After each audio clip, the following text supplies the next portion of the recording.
What is the mood of the Israelis? What is your impression? Good. Alone, maybe? And it's just my impression. So, and only the people I run into on the streets. I said at the Knesset the other day that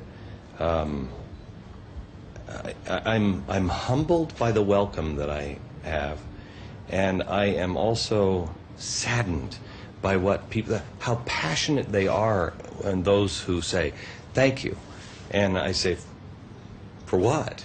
For telling the truth? For doing what all human beings should do? To say, wait a minute, the story's wrong here. So I guess in a way lonely, but fighters, you know, except for the Knesset. I had a different impression there. I think the Israelis, I feel, are people who have taken a desert and made it green. They're fighters. They're not going out. You know what I mean? They're going to do the impossible and do it with as much honor and integrity as possible. The Knesset, I felt, was strangely had given up on believing that the truth will win. They said to me several times, you know, the truth doesn't, you know, you can't say the truth. Nobody wants to hear the truth. No, nobody will say the truth. Everybody wants to hear the truth, or at least enough people in the world to make a difference. How do we get out of this sense of isolation, of being a kind of a pariah state in the planet? I can't tell you that. I have no idea, because I'm a pariah in the media in my own country. They call me, you know, I had my face on Time magazine and it said madman. I've been called everything under the sun, including by the Washington Post, a creature. I mean, I don't think I've ever lost my human status before. I have tried to explain it. I've tried to explain why the media does what they do. I've tried to explain all kinds of things, and I've given up. I don't care anymore. I don't care anymore. I'm not going to play the game that everybody else plays. If you want to play the game that the media does, and I've been in this, and I think Israel is in this trap right now. You have to make a choice. You either have to keep getting punched in the face over and over again until you acquiesce, until you give up, until you conform, or you say, I don't care. Punch me in the face over and over again.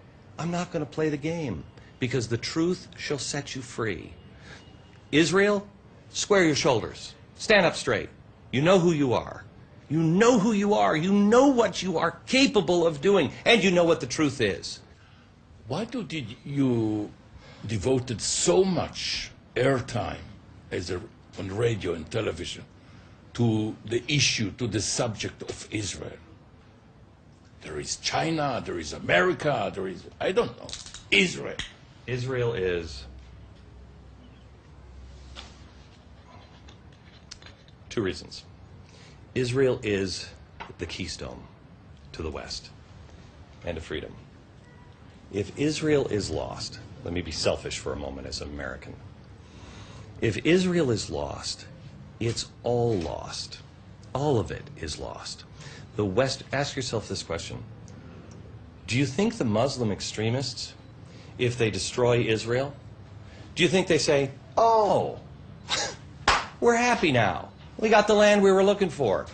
Whew, let's relax and raise our kids and just be quiet. No, that will inflame them. They will sweep Europe and they will sweep North America. You have people who will die in the name of God. And they want a caliphate. I'm sorry, in America they say that makes me crazy. I say that makes me someone who listens to their words and reads their words. They want it to start, to restore the caliphate that was destroyed, you know, under Turkey. Gone. They want it back. You think they're going to stop at just that? No. Israel falls, we all fall. There's a selfish reason. Now the real reason for me, and that is Esther and Ruth. It started with me, this journey here in August, on August 24th, started with me reading Ruth. Don't ask me to leave. Don't ask me to leave. Where you go, I will go. Your land is my land. Your people, my people. Your God, my God. Where you die, I will die, and there I shall be buried.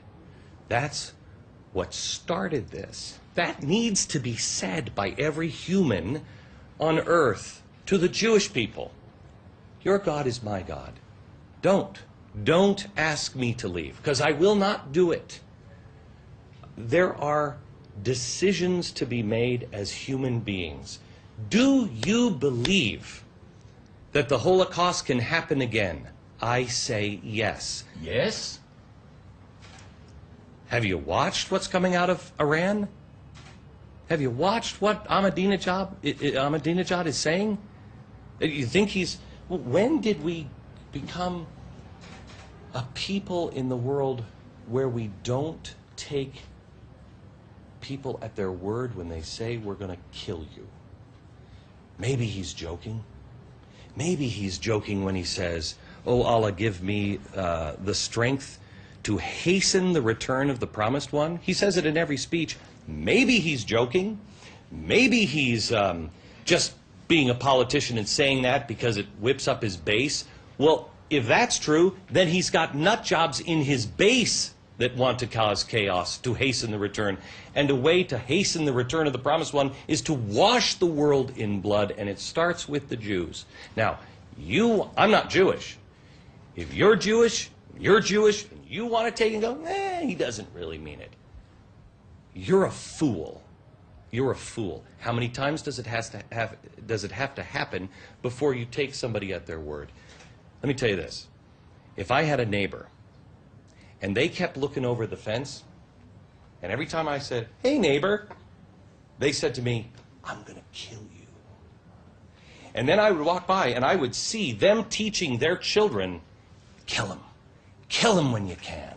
Kill him. They're evil. They're taking your cousins, and they're chopping them up and eating them," and whatever it is, the crazy stuff they say. If I had a neighbor saying that about me, if you had a neighbor saying that about you, would you dismiss them? I know I would file a complaint. I would shout it from the rooftops every second of the day. So at least the world would know. If I show up dead or my family's dead, it's that guy. It's that guy. Which are you? A victim? Are you someone who wants to plead ignorance? The world is about to change, and it can change in profoundly good ways or profoundly dark ways. I prefer to stand and root for the light, but it requires us to have courage. It requires us to know history and admit that bad things can and do happen when good people do nothing. I thank you very much, Mr. Glenn Beck. Thank you. Thank you. What a pleasure, sir. Thank you. Thank you.